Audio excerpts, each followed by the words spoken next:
Iniciamos a transmissão do podcast ANUT News, o podcast da Associação Nacional dos Usuários do Transporte de Cargas, ANUT. Eu sou o jornalista Ribamar Rodrigues e já está conosco o presidente da ANUT, o Luiz Baldez. Vamos começar o programa, Baldez? Vamos, Ribamar, estou à disposição.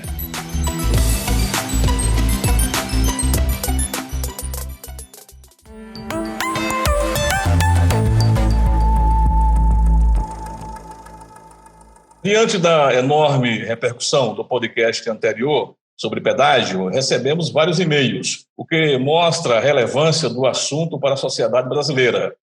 São perguntas do Edson Hernandes, de Lusiânia, estado de Goiás, do Rony de Souza, de Brasília, DF, e do radialista Aloysio Lima, de Cajazeiras, na Paraíba. Baldez, várias perguntas, não é isso, presidente?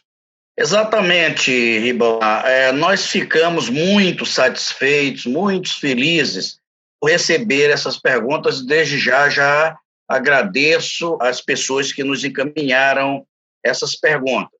Eu já as respondi, já expliquei todas as nuances das perguntas e estou também à disposição e convoco outros ouvintes a nos mandar as perguntas que quiser sobre o tema logística, que nós estamos à disposição para responder.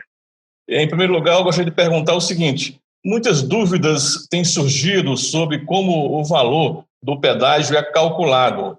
E aí, Baldez, você pode nos descrever o processo de cálculo do pedágio e como se insere nas rodovias brasileiras? A primeira fase do projeto tem que ser o tráfego. Nós precisamos saber qual é o tipo de tráfego que passa por aquela rodovia que será pedagiada. Se passa mais caminhões, se passa mais carros de passeio, qual o tipo de caminhão, se é de 5 eixos, se é de 6, 7 eixos, e assim por diante. Com base no tráfego, aí nós fazemos uma projeção com base no crescimento da economia, para a gente ter uma ideia de como esse volume de tráfego vai se comportar no futuro. A partir daí, eu faço uma projeção dos investimentos necessários para que aquela rodovia produza uma forma de trafegabilidade para o usuário com conforto e segurança. Então, com base nesse programa de investimento, nós vamos saber todas as obras necessárias para aquela via.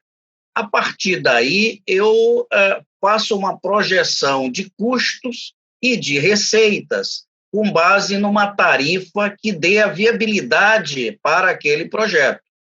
E estabeleço também para isso qual é a rentabilidade máxima que o concessionário tem. Então, com base nessas variáveis, nós calculamos essa tarifa que vai à licitação. Não é a tarifa final, é a tarifa máxima que o licitante tem o direito de propor na licitação. Normalmente, a tarifa vencedora da licitação fica da ordem de 30% menor do que aquela que está calculada pelo governo federal. Baldez, com base nesta fórmula de cálculo, como fica a composição final do valor do pedágio pago pelos usuários das rodovias? Esta é uma pergunta que muita gente se faz e realmente não entende como é que paga pedágios que às vezes são classificados como elevados. Primeiro ponto, nas rodovias pedagiadas, o valor total pago pelos usuários é de 22 bilhões de reais por ano, segundo uma extensão de rodovias equivalente a 20 mil quilômetros que são pedagiadas. Desses 22 bilhões, eu vou dar a composição percentual que compõe a tarifa de pedágio. 25% vai para o governo, na forma de impostos, divididos em 75% vai para o governo federal, 20% para o estadual e 5% para o municipal. 30% fica com a concessionária para que ela pague pessoal, manutenção, energia, apoio ao usuário, assistência a acidentes, segurança da via, sinalização e assim por diante. São o que a gente chama de custos operacionais. E 45% fica com os empresários, diretamente na conta dos empresários, para remunerar os investimentos que eles fizeram. Portanto, entenda que dos 22 bilhões de reais que nós pagamos por ano, cerca de 5 a 6 bilhões vão para o governo federal. É por isso que nós sempre propusemos de que os pedágios precisam ter imunidade tributária, para que o pedágio não pagasse tributo, e só com essa decisão já se reduziria em 25% o valor do pedágio. Valdez, os usuários de rodovias pedagiadas reclamam muito que o pedágio é caro. E quais as propostas da ANUT para reduzir o valor dos pedágios? Ribamar, nós sempre propusemos ao governo 2 formas de redução de pedágio. A primeira é a modelagem que se faz para o cálculo da tarifa, como eu expliquei na primeira pergunta. Como é que o governo federal faz? Ele projeta aqueles investimentos para os 30 anos da concessão.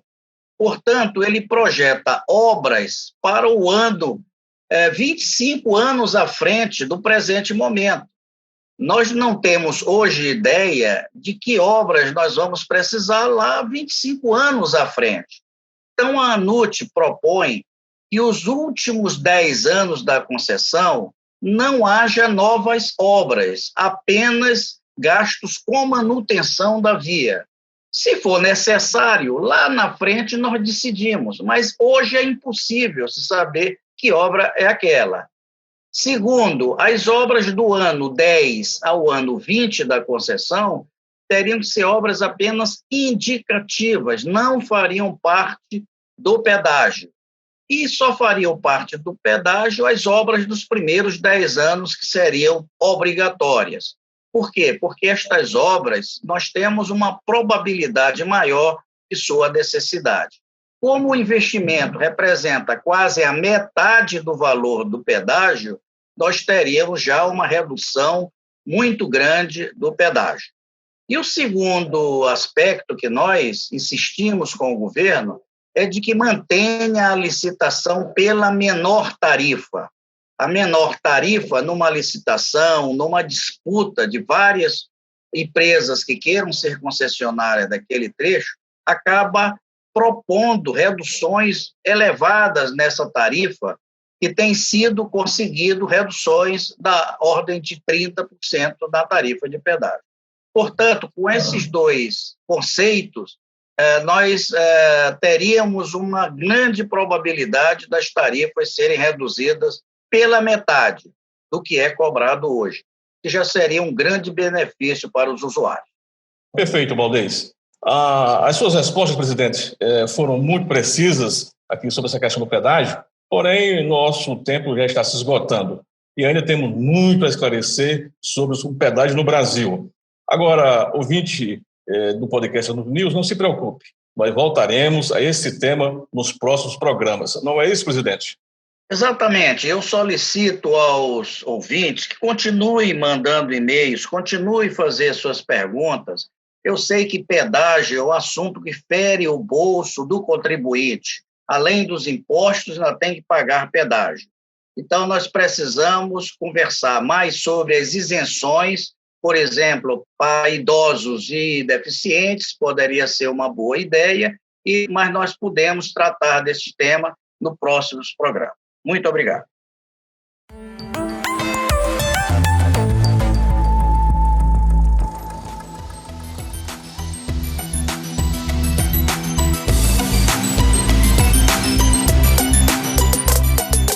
E o podcast ANUT News vai retornar na próxima sexta-feira com mais um episódio.